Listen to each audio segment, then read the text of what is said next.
ഏശയ്യാ 63-ാം അധ്യായം. ജനതകളോട് പ്രതികാരം. ഏദോമിൽ നിന്ന് വരുന്നത് ആര്?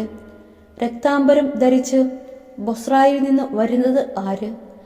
തൻ്റെ മഹനീയമായ വേഷവിധാനങ്ങളോടെ ശക്തിപ്രഭാവത്തോടെ അടിവച്ചടുക്കുന്നത് ആര്? നീതിയുടെ വിജയം പ്രഖ്യാപിക്കുന്നവനും രക്ഷിക്കാൻ ശക്തിയുള്ളവനുമായ ഞാൻ തന്നെ. നിന്റെ വസ്ത്രം ചെമ്മെന്നിരിക്കുന്നതെന്തുകൊണ്ട്? നിന്റെ മേലങ്കി മുന്തിരിച്ചക്ക് ചവിട്ടുന്നവൻ്റേതുപോലെ ആയിരിക്കുന്നതെന്തുകൊണ്ട്? മുന്തിരിച്ചക്ക് ഞാൻ ഒറ്റയ്ക്ക് ചവിട്ടി, ജനതകളിൽ ആരും എന്നോടൊപ്പം ഉണ്ടായിരുന്നില്ല. എൻ്റെ കോപത്തിൽ ഞാൻ അവരെ ചവിട്ടി, ക്രോധത്തിൽ ഞാൻ അവരെ മെതിച്ചു. അവരുടെ ജീവരക്തം എൻ്റെ മേലങ്കിയിൽ തെറിച്ചു, എൻ്റെ വസ്ത്രങ്ങളിൽ കറ പുരണ്ടു. പ്രതികാരത്തിൻ്റെ ദിനം ഞാൻ മനസ്സിൽ കരുതിയിരുന്നു. ഞാൻ നൽകുന്ന മോചനത്തിൻ്റെ വത്സരം ആസന്നമായി. ഞാൻ നോക്കി, സഹായിക്കാൻ ആരുമുണ്ടായിരുന്നില്ല. ഞാൻ പരിഭ്രാന്തനായി, താങ്ങാൻ ആരുമുണ്ടായിരുന്നില്ല. എൻ്റെ കരം തന്നെ എനിക്ക് വിജയം നേടിത്തന്നു. എൻ്റെ ക്രോധം എനിക്ക് തുണയായി. എൻ്റെ കോപത്തിൽ ഞാൻ ജനതകളെ ചവിട്ടി മെതിച്ചു.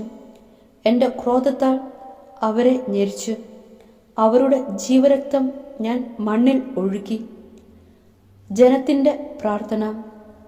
കർത്താവ് നമുക്ക് നൽകിയ എല്ലാറ്റിനെയും പ്രതി, തൻ്റെ കരുണയാൽ അവിടുന്ന് ഇസ്രായേൽ ഭവനത്തിന് ചെയ്ത മഹാ നന്മയെയും പ്രതി ഞാൻ അവിടുത്തെ ദയാവായ്പിനൊത്ത് അവിടുത്തെ കാരുണ്യത്തെ കീർത്തിക്കും.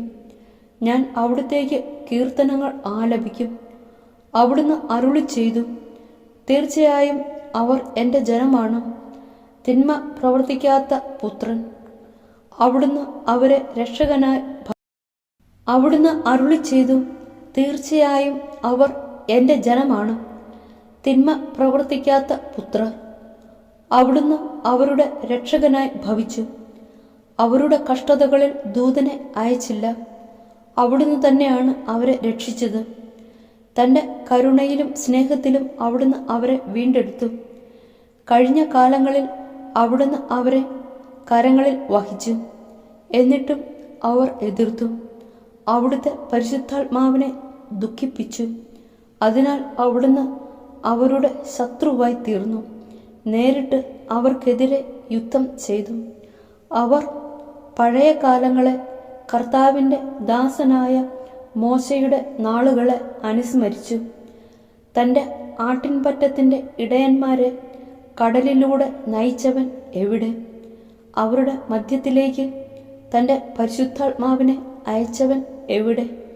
തൻ്റെ മഹത്വപൂർണമായ ഭുജബലം മോശയുടെ വലതുകൈയിൽ പകരുകയും തൻ്റെ നാമം അനശ്വരമാക്കാൻ അവരുടെ മുൻപിൽ സമുദ്രം വിഭജിക്കുകയും അഗാധങ്ങളിലൂടെ അവരെ നയിക്കുകയും ചെയ്തവൻ എവിടെ? കുതിരയെന്ന പോലെ അവർ മരുഭൂമിയിൽ കാലിടറാതെ നടന്നു. താഴ്വരയിലേക്ക് ഇറങ്ങിച്ചെല്ലുന്ന കന്നുകാലികൾക്കെന്ന പോലെ അവർക്ക് കർത്താവിൻ്റെ ആത്മാവ് വിശ്രമം നൽകി.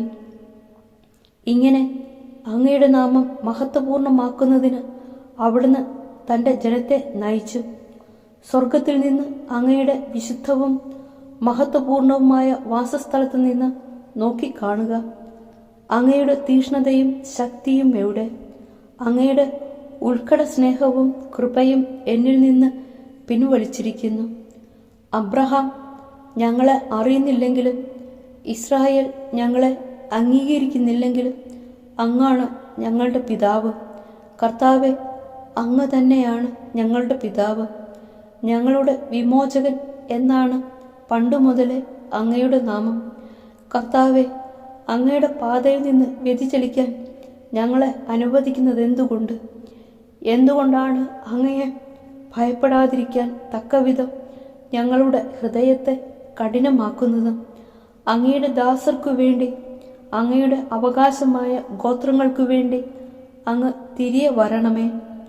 ദുഷ്ടർ അങ്ങയുടെ വിശുദ്ധ മന്ദിരത്തിൽ കാലുകുത്താൻ ഇടയായത് എന്തുകൊണ്ട്?